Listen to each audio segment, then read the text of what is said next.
Welcome back to another episode of Good Business, where we dive into the world of businesses that thrive on strong values. Today, we have a truly inspiring guest with us, Bryce Henson, the CEO of FitBody Bootcamp, the world's fastest growing fitness bootcamp franchise. Bryce has overcome humble beginnings and navigated challenges to lead an 8-figure international business. And with a passion for spreading fitness and helping others, Bryce's story goes far beyond business success. In this episode, we'll uncover the secrets behind his achievements, the values driving FitBody Bootcamp, and how the company is making a real impact in the fight against obesity. So sit back, relax, and join us for an engaging episode and an engaging conversation with Bryce Henson. Well, I'm your host, Clay Vaughn, and I'm best known as the CEO of Good Agency, a full-service marketing agency that helps you market your business and share your story. Now, before we get into this week's episode, I want to give a quick shout out to our show sponsor, Rocket Fuel CRM. If you want access to all the features of email and text message automation, pipeline management, and everything in between, then visit www.rocketfuel.software to learn more. All right, let's dive into this week's episode of Good Business. All right.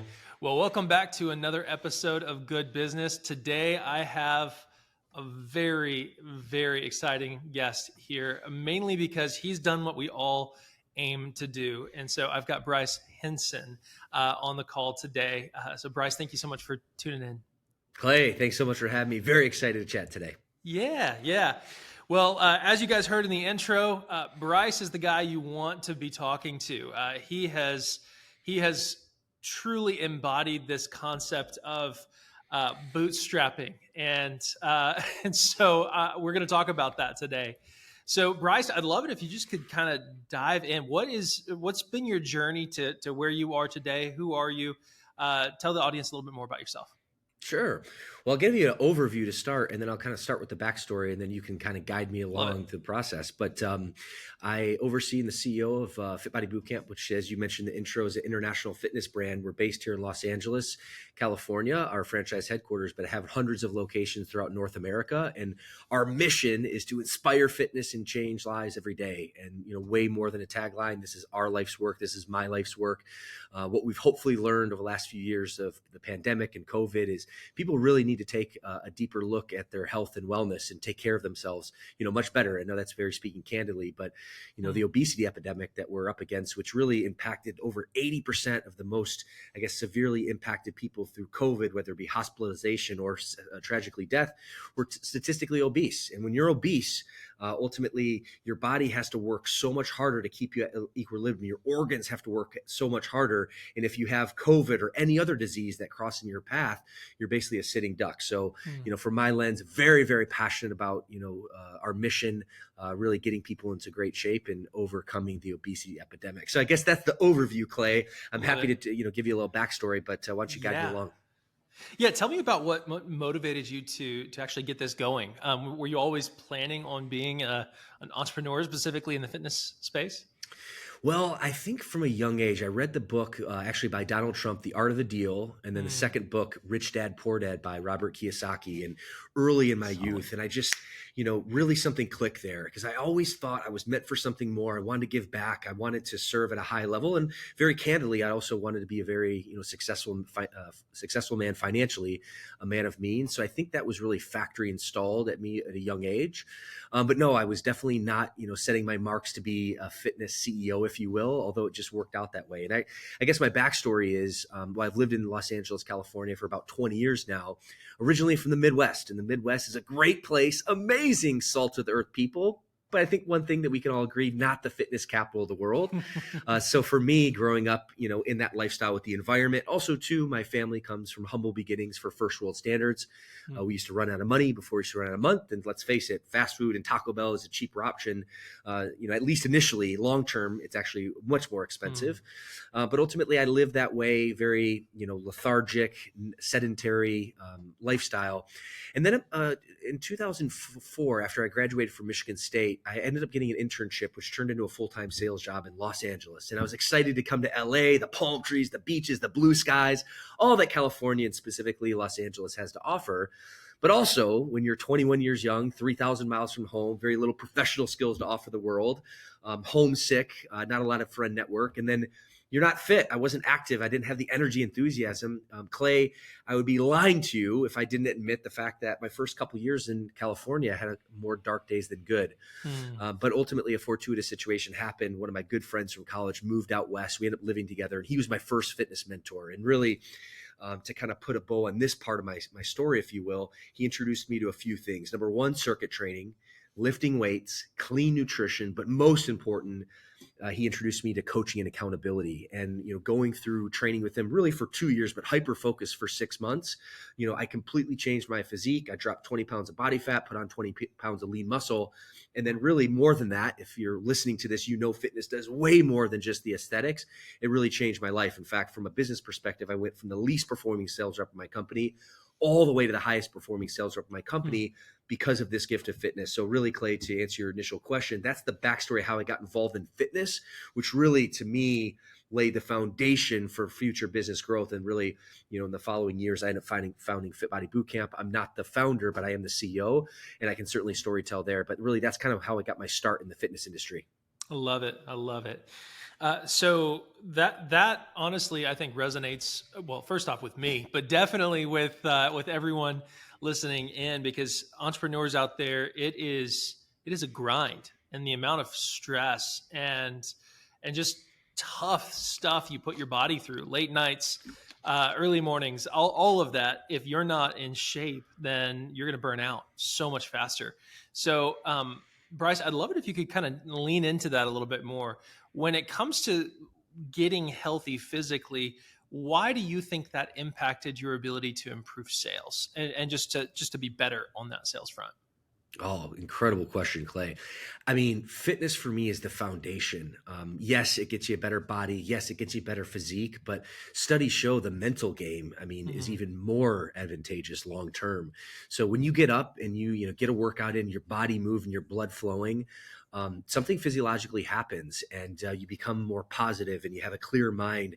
In fact, I was watching a professor that I follow named Dr. Andrew Huberman, who's really big on YouTube and whatnot. And he talked about studying the amygdala, which is a part of your brain that controls fear and negative emotion. And actually, when you work out, something physiologically happens where the chemicals in the amygdala release, and basically the feelings of anxiety or fear, depression, or nervousness actually fade away. So physically and mentally you feel better. And I think for me, that's why at a physiological level, fitness and movement is so important. But then, of course, when you throw the aesthetic into play and, you're looking better, you're feeling better, then you have more confidence, you have more energy, more enthusiasm. And I'm a huge proponent of momentum and, watching, I love watching sports. I do it less these days just because of my busy schedule. But I think, Clay, your audience can definitely relate to this. There's something true about momentum in a sports game. We've all seen it before, where one team's struggling, but for whatever reason, the ball bounces, they get a call in their favor.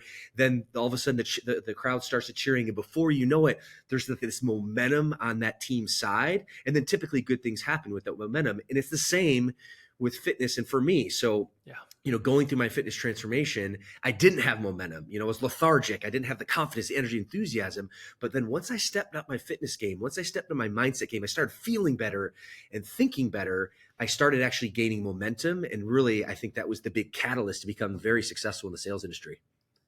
That totally makes sense. I mean, just from my personal perspective, like the folks that I bring onto my team that thrive in sales, it's that confidence, and it's an it factor. I mean, if you don't have that confidence going in, then you're not going to build that trust that you need to be able to influence the outcome of that sale. So 100% agree with that. So let's kind of pivot a little bit more into the inspiration behind FitBody Bootcamp. What was it that made you like, hey, this is something I want to get behind? Yeah, incredible question. So I know I mentioned earlier, I'm not the founder. The founder is a dear friend of mine, business partner. a mentor of mine named Bedros Cooley, and he found it in 2008, actually straight off the real estate Great Recession crash. And he was doing, great in the personal training space, training one-on-one. He had multiple gyms. And what he realized is when the crash happened, holy smokes, people who were paying one-on-one personal training didn't have that funding. So we actually created FitBody Bootcamp as a reaction to that, being that he still could produce results, but instead of having someone pay one-on-one for personal training, to actually spread that cost within a group. So still actually created the strong result, created the environment and positive community, and relationships was a benefactor for as well. And then it was a fraction of the cost and the price for what traditional personal training was. So that was actually how it was birthed. But how I kind of came into the story is after I went through that transformation that I shared with you. In fact, I trained with my first fitness mentor, Adam, for about 2 years. 6 months is when I really changed my life in terms of got the result. But I trained with him for 2 years, and I'll never forget. Clay, someone walked up to me at the gym one time. And at this point, my identity wasn't shifted. I just was like, okay, it fit. I was feeling better. But a guy walks up to me and introduced himself to me. And he said, hey, I've been seeing how you lift weights. I was curious how you eat nutrition and what that looks like and, what your programming is. And this light bulb went off like, oh, wow, I can actually give this gift of fitness back. Yeah. So I did the most logical thing I could do. And I wasn't fully focused, now I'm going to become this awesome personal trainer and completely change my career because my sales career was going off. But I just thought, well, shoot, maybe I can actually give this gift back and maybe train some clients on the nights and weekends, just as kind of as a passionate, play towards humanity.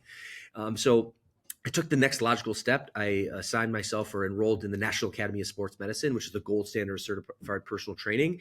And I went through that. And then I started receiving ads from this gentleman named Bedros Cooley, who I just referred to as the founder of FitBody. And he was talking about showcasing FitBody, about, the group training, the business entrepreneurship opportunity, and the ability for an entrepreneur, someone like me, to create income through impact. And for me, that just, was something that I really aligned with. So back in 2012, this is, well over 10 years ago, I started to pay a little more attention to this, brand FitBody Bootcamp. I put in expressive interest or an application.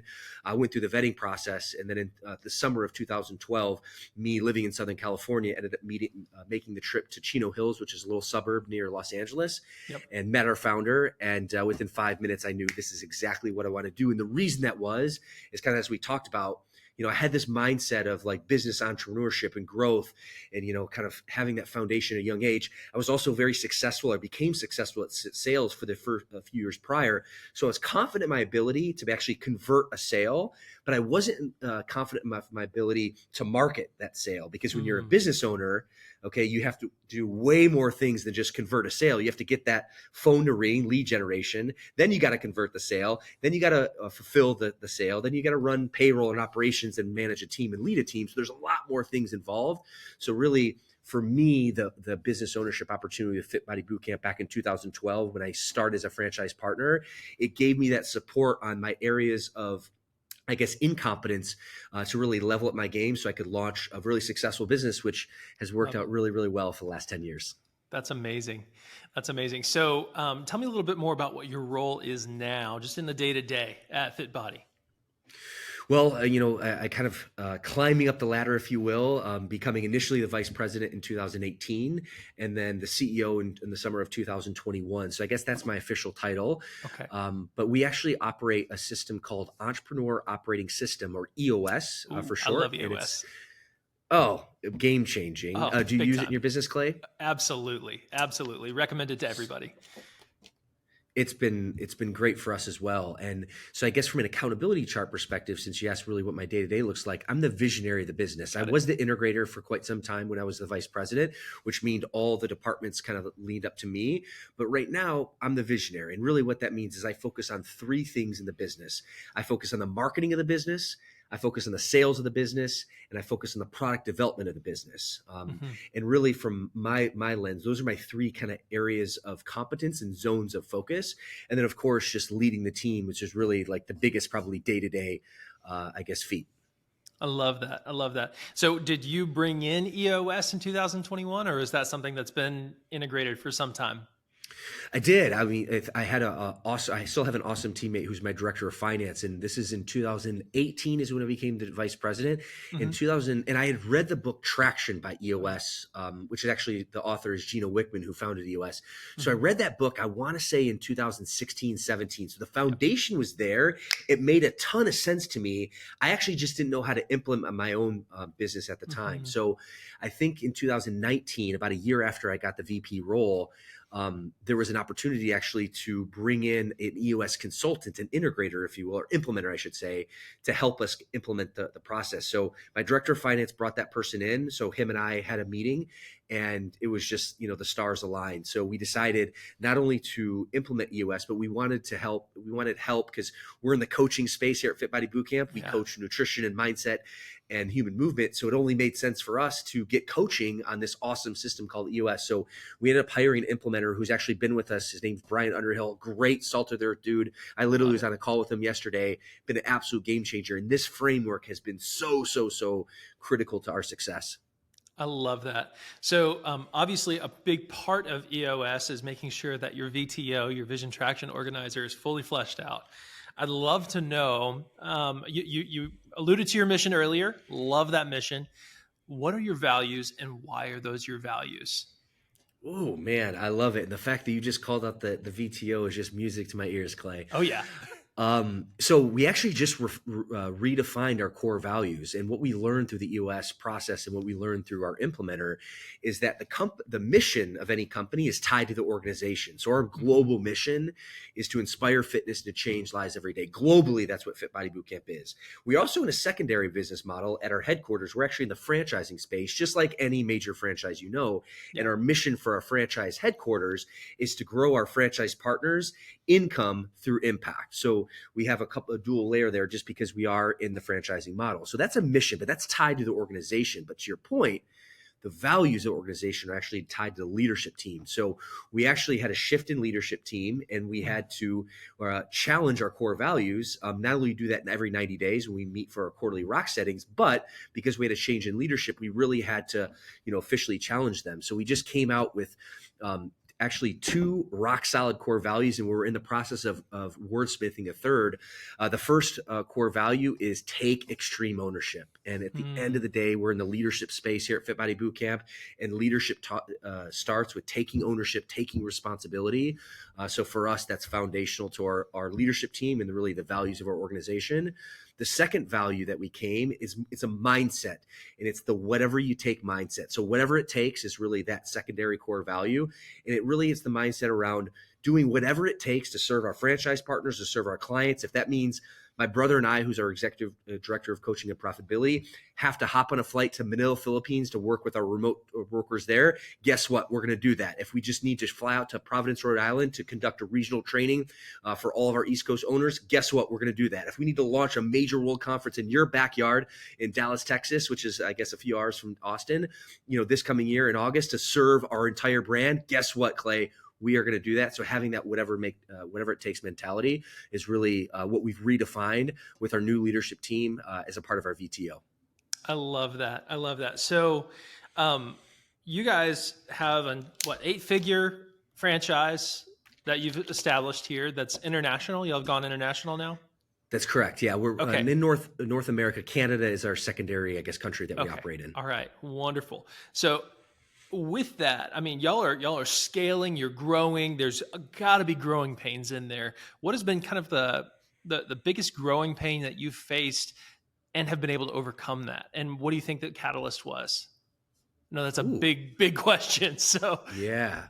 Well, I think the big elephant in the room, especially for my business, Clay, is this thing called COVID, which yeah, ran through and affected a lot of businesses. But it's interestingly enough, depending on what business, some actually were very positive impacted, like yeah, Zoom as an example, or Riverside FM, absolutely. which we're on right now. But our business, especially like the restaurant industry, the brick and mortar gym business, I mean, definitely, it hurt for sure. Oh, I yeah. think just the strong unity, the leadership, the EOS formula and structure, and just having that whatever takes mentality really allowed us to overcome that. And there's probably quite a few factors to that, but I would actually say going back to EOS, one of the biggest challenges when I entered our headquarters back in 2018, we had an organizational chart, and really an organizational chart ties duties to one specific person. But there's there's a lack of clarity. There is a overemphasis on hierarchy, and there's a lack of accountability in terms of each of the roles and job functions. So our EOS implementer actually took us through this exercises and shift us away from an organizational chart, which is a proper organizational chart that many companies operate off of, and actually to an accountability chart. And really the philosophy of EOS is you can't manage people, you manage accountability.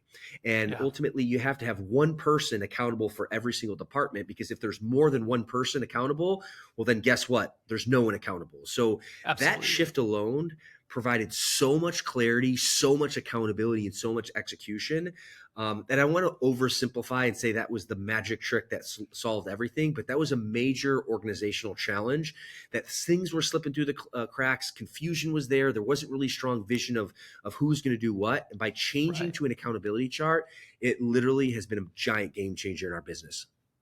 That's amazing. So when you think back to that moment where you're like, okay, we're making this shift, was there a full adoption of that shift, or was there anyone like, oh, this is how we've always done it? The main reason I'm asking is because this has been one of the biggest struggles that I've seen for full adoption of EOS. So whenever I'm coaching a business who's wanting to implement EOS, or maybe they've been trying to, they read the book and they're like, yeah, we're kind of doing it, but they're like 10% adoption. What do you think the reason was for you as a company to say, hey, look, we're doing this? And did you get to 80% adoption of EOS relatively quickly? Really just trying to get some perspective here to be able to share with everyone who's tuning in who may have been reading the book and just not necessarily executing on it. Oh, I love that, Clay. It also speaks to human nature and the resistance to change, because, even when we brought this to the table, because at the time I was the vice president of the company, I wasn't the CEO, but I brought this to our previous CEO as our founder, and he was excited about it. But he also, when we started doing our L10 meetings and kind of starting implementing the system, he put his hands in the air. It was like, dude, this is not working out. This is too clunky. We're not going down this path. This is literally after the second week of us trying to adopt my gosh. But I point that out just to showcase, I mean, to your point, Clay, like this is spot on. Anytime you force any even positive change, you're going to get resistance, even sometimes from like the most brilliant people in the company. That's just wired in human nature. So to answer your question, why it was really impactful and why it was implemented well, two reasons. And I'm a marketer, so going back to marketing, I asked all of our leadership team to read the book Traction beforehand. So from a marketing perspective, from a knowledge and also to an education piece, and we always say this at FitBody Bootcamp, education drives compliance. And we're typically talking about from the fitness nutrition perspective, but it's actually just interwoven in human nature. So having our whole entire leadership team read that piece of educational content really helped drive compliance first and foremost. But that wasn't the only trick, because as I just mentioned earlier, even our founder kind of was trying to put the brakes for the first couple of weeks. So the second thing that helped us exponentially was hiring a coach, was hiring that implementer. And then I'm a huge believer in coaching and accountability. And the reason this is human nature. Many times we will actually disappoint ourselves. Okay. We'll throw up the white flag. And I see this in business. I see this in fitness. But we actually have a hard time of disappointing other people, which is wild, actually. But it's just the way we basically evolved as a human species, being very tribal. Okay. So when you hire an accountability coach, what I've learned is many times you'll actually not want to disappoint that accountability coach more so than you'll actually be willing to disappoint yourself. So by us actually hiring our implementer and like this third party coach, who is basically this person on the sidelines, but helping us basically integrate this into our system, that was actually the game changer. And I think when I look at business, hiring business coach, when I think of hiring a fitness coach, it's kind of the equivalent of someone who's like, January comes, the New Year resolution's like, all right, I picked up the cover or a magazine of Men's or Women's Health. Yeah, I'm going to look through it, and now I'm going to go attack the gym. But without any coaching, without any writing, any program, and to your point, yeah, they might be excited for a week or two, but then the newness fades, and then they want to quit. However, The other option is hiring an accountability coach, actually getting set up on a proper program and making sure you're paying that person one time every single month to make sure they can train you X amount of times a week. And when that happens, that accountability and actually that traction, which is the quote unquote name of the book, happens. So for us, Clay, that was the game changer. Education from the front end, and then also hiring an outside implementer increased the traction without any shadow of a doubt. I love it. I love it. With all of that said, what advice would you give to someone who's early on in their career? Maybe they've been trying to get their business going, whether they're in fitness or not. They've been trying to get going. They've just been hitting walls. What would you say that, hey, look, outside of everything we just talked about, which guys, if y'all are getting serious about wanting to take your business to the next level, do exactly what Bryce just said. Hire an implementer for EOS. But outside of that, what would you encourage business owners to do if they have a desire to grow, to scale, to improve profitability? Yeah, that's an incredible question, because really It's a very big question. Yeah, it's loaded, but it's a great question. Yeah. The way I'm going to attack it is actually from a skill set metric. Because when I look back at any really thriving company, any thriving entrepreneur business owner, they typically have a handle on these three areas of focus, which is actually what I mentioned earlier in the call. Number one, your area of focus, you have to be able to sell. If you can't sell either a product, a service, or your idea or vision as an entrepreneur, you're going to have a very, very hard time growing any company. So first and foremost, you got to dedicate your time, energy, and effort to learn how to sell. The good news is it's just a skill set, just like learning a language, just like speaking English, just like riding a bike.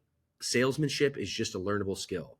The second is you have to be able to market. And when you have to be able to market, because you need to be able to drive attention. No one can actually buy your product if they don't know about your product, if they have no awareness about your product. So you have to be good at providing value and getting attention in the marketplace from a marketing perspective to draw attention, so that way you can actually convert that person into a client. So that's the second, characteristic or skill set that I think is mission critical for any entrepreneur or company to develop. And the third is really about leadership. At the end of the day, and leadership is a function of salesmanship. It's a function of persuasion. And leadership is about growing. It's about learning. It's about developing. So you talked about, in this hypothetical situation, someone's like hungry to learn. Well, if they're hungry to learn, they're on the right path, because leaders are learners. And what I found to be true is, you don't have to be the perfect leader at all. In fact, many times I show my chinks in my armor. I'm not perfect, Clay. You're not perfect. Our audience who are listening to this call right now, you are not perfect either. In fact, if you want any proof of this, Superman, okay, the most famous Marvel comic, I think it's Marvel, but famous superhero, is the most boring character of all time, with the exception of Kryptonite. Kryptonite, when you introduce Kryptonite, you actually introduce the humanality, the flawedness of that, and you can actually relate to that character. So Kryptonite is actually what makes Superman so interesting. So this all to say is, as a leader, you don't have to be flawless. You have to be real. You have to be authentic, but you have to be learning and growing.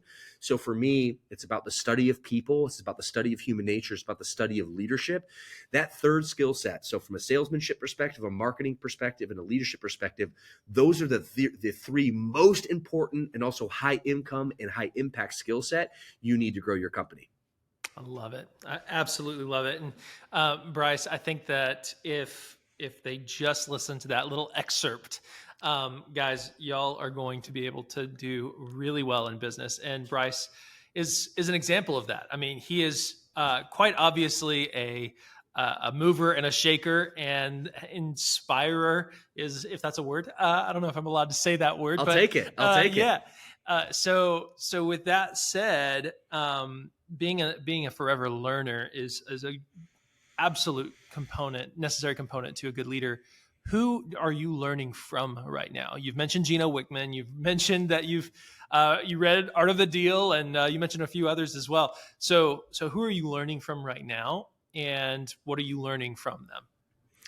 Well, I think it all goes on seasons of business and seasons of life. So my wife, Tatiana, she'll always point out that I'll just get super hyper focused on one subject or one podcast or one piece of content for a period of time, whether it be 30 days, 60 days, 90 days, Yeah. until I've exhausted that. And then I decide, okay, I needed to learn another skill set or move on. So, but historically, I would say, Russell Brunson is a extremely successful internet marketer. I've learned a lot of my digital marketing, my direct response marketing from him. And then, of course, like some of his mentors, like Frank Kern, and a few others, basically kind of in that direct marketing space.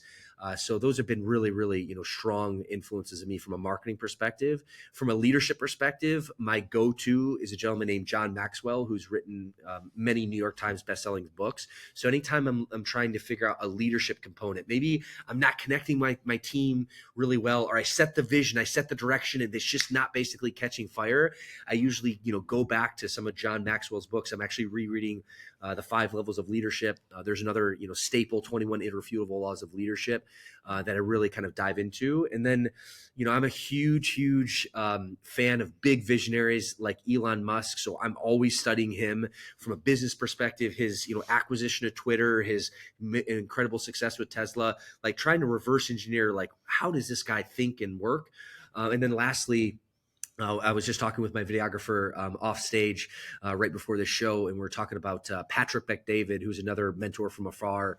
Valuetainment has just been a huge wealth of resource. So those are a few kind of clippets, if you will, of some authors and some podcasts and some content I've been recently diving into. But, the sky's the limit, and there's always more. Oh my gosh, always something to learn. All right, so wrapping this up, Bryce, thank you. What are you doing with all this knowledge? What does the future look like for Bryce? What does the future look like for FitBody Bootcamp? And in light of everything going on in the world around us right now?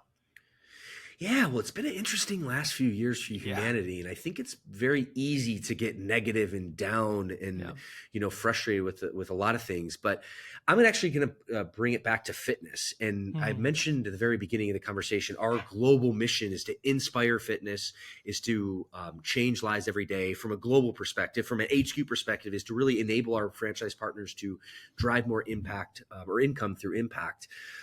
When I look at the big problem that we're solving from a fitness perspective, we're solving the obesity epidemic, which, it's not good. It's literally killing people prematurely. The average person who's obese pays anywhere over $5,000 in extra medical costs on the annual basis. It's costing our healthcare system $200 billion with a B in excess cost. And in fact, we talk about big pharma and prescriptions and mental health. All these issues can actually be, eradicated if people, got off their butts and started moving more. And I know that sounds, harsh, but it's true. It's true. And I say that with love and compassion because I'm on this mission to help people. But taking a step back, Clay, I talked about the doom and gloom. It's actually, obesity is a sign of abundance. For the first time in human history, you are more susceptible to die of obesity than you are starvation. So at the end of the day, both are problems. One's a first world problem, one's a third world problem. So as much as I'm passionate about solving this problem, I always want to ground myself with the positive. And the realization is we live in a time of abundance. Sometimes it's hard to see that in the moment, but it's the best time to ever be living if you're a human being on this planet. So I start with gratitude, and I wanted to kind of ground my message there. But what does our future of FitBody Bootcamp look like? We have hundreds of locations. COVID was not kind. 2020 and 2021 were not good years, in our space. However, 2022 has been probably the best rebound year that I've seen in a very long time. Not only being this brand as a from the headquarters perspective since 2018, but actually since being a franchise partner back in 2012. So very, very strong rebound. 2023 has gotten off to an incredible start. And the momentum's behind us, which I know I mentioned earlier in the year. So for us, it's really making FitBody Bootcamp the global household name in fitness is my complete focus. And we're well on our way. We still have our work cut out for us. So if you're out there, if you're a global fitness client, you want to get fit, go to fitbodybootcamp.com, try one of our franchise or try one of our locations. And if you're a business owner, again, this show's geared toward, and you're interested in another opportunity, we'd love for you to, potentially explore the opportunity to become a franchise partner and join our mission. But regardless, whether you do or not, that's the direction of FitBody Bootcamp. And for me, I guess to your secondary question, Clay, My personal mission is to leave people better than I found them. So constantly learning and growing and being a better leader. So I can literally, I'm a big believer in like the universal energy and life force. If I can basically develop myself to a point where I can impact people in a very positive way and leave them better than I found them, for me, that's a dream, and that's a life well lived. I love it. You're on a mission to impact the world for good. And I think that is absolutely a worthwhile mission. So, Bryce, thank you so much for your time. Thank you so much for being on the Good Business podcast. And I can't wait to see where you go next. Thanks so much, Clay. Appreciate you having me on today. Absolutely. Absolutely. All right, guys. Well, we'll see y'all next week on Good Business. If you like this podcast, please subscribe now and share with friends, family, and other business leaders. You can learn more about each guest and the resources we discuss at podcast.clayvon.com.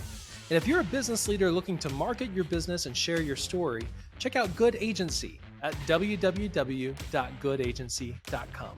We'll see you next week on Good Business.